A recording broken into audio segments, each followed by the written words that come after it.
Wabarakatuh. Perkenalkan, nama saya Harunisa Ramdhani Amin, NIM 200301501134, kelas PJKRE atau 05. Saya akan menjelaskan tentang olahraga pada anak. Karakteristik anak. 1. Anatomis dan fisiologis. Anak berbeda dengan dewasa. Oleh karena itu, kegiatan fisik disesuaikan dengan perkembangan jasmani dan rohani anak. 2. Keterlibatan anak dalam olahraga untuk kesenangan, mencari teman, mempelajari dan meningkatkan keterampilan gerak. Oleh karena itu, tidak boleh dipaksa melakukan suatu cabang olahraga. Olahraga harus menyenangkan, menambahkan pengetahuan, dan menambahkan teman dan persahabatan. 3. Anak yang berolahraga sama dengan atlet masa depan. Pertumbuhan dan pematangan. Terdapat variasi pertumbuhan jasmani yang jelas pada kelompok unsur kronologi yang sama. Sering terjadi ketidakserasian dalam hal tinggi badan, berat badan, dan perkembangan keterampilan. HV wanita 12 tahun, laki-laki 14 tahun. Anak perempuan lebih tinggi pada usia 11-14 tahun karena pubertas yang lebih awal. Kekuatan otot anak perempuan lebih besar pada usia 14-16 tahun. Anak laki-laki pada usia 10 tahun mempunyai kadar VO2 maksimal lebih baik dari anak perempuan. Pada anak, perbedaan perorangan harus diperhitungkan berdasarkan pertumbuhan dan pematangan, bukan berdasarkan perbedaan umur. Perbedaan fisiologis pada anak. 1. Power aerobik. Power aerobik maksimal pada anak ternyata tidak lebih rendah dari dewasa. Kebutuhan energi pada anak lebih tinggi dari dewasa. Karena gerak lari dan berjalan, anak kurang efisien. Perlu pengalaman gerak untuk meningkatkan kemampuan koordinasi, guna meningkatkan efisien gerak dasar. Pada suhu panas lebih besar 30 derajat Celcius dan lembab lebih besar 50 derajat, anak tidak boleh olahraga dengan durasi lebih besar 30 menit. Power anaerobik. Usia lebih muda, kemampuan power anaerobik lebih rendah dibanding dengan yang lebih tua. Usia 8 tahun 65-70% dari anak usia 14 tahun. Peningkatan berkaitan langsung dengan pertumbuhan dan perkembangan struktur dan fungsi otot. Kecepatan penggunaan glikogen pada anak sangat rendah karena kurangnya enzim anaerobik, sama dengan fosfofruktonase. Hal ini disebabkan otot anak menempel pada tulang yang masih mengandung epifis, yang merupakan tempat lemah pada tulang. 3. Sistem kardiovaskular. Frekuensi denyut jantung lebih tinggi dan isi sedenyut lebih rendah dari dewasa.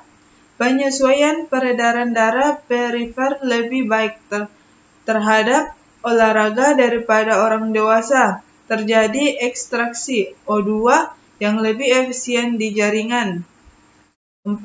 Sistem pernafasan. Pola pernafasan relatif dangkal. Rasio volume nafas dan kapasitas vital rendah selama olahraga karena rendahnya absorpsi O2 dari udara inspirasi. 5. Latihan di lingkungan dingin dan panas. Anak lebih peka terhadap suhu lingkungan yang ekstrim karena rasio luas permukaan tubuh dan volume tubuh 30-40% lebih besar dari dewasa. Metode yang paling efektif untuk mengeluarkan panas adalah berkeringat dan menguapkan, tetapi karena jumlah darah perifer relatif sedikit, maka harus diwaspadai adanya dehidrasi. Jangan mengandalkan rasa haus. Diprogram minum dan disuruh banyak minum. Tinjauan psikologis. 1. Pembelajaran motorik. 7 tahun pertama adalah periode pembelajaran motorik yang intensif. Kemampuan gerak dasar adalah kemampuan menampilkan secara maksimal gerak dasar yang diperoleh dalam kaitan dengan pertumbuhan dan perkembangan anak.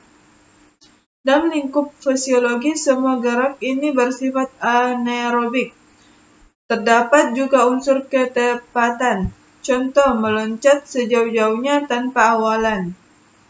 Keterampilan gerak dasar adalah kemampuan mengenai atau mendidik dan mengenai titik sasaran dalam jarak kemampuan maksimal gerak dasarnya.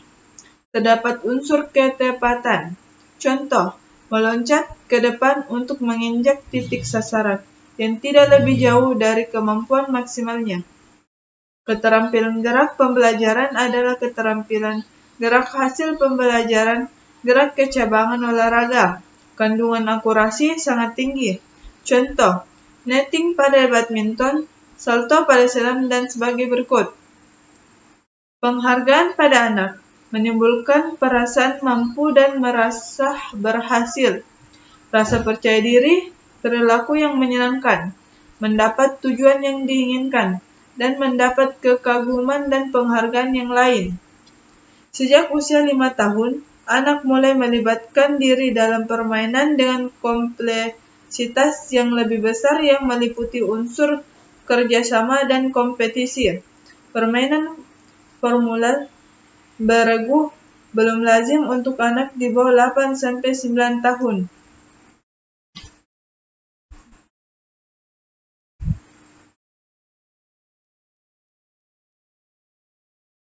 Pada masa awal anak, sosialisasi mulai penting dan norma perilaku mulai terbentuk. Perlu perhatian dan penataan perilaku yang lebih cermat dari orang dewasa.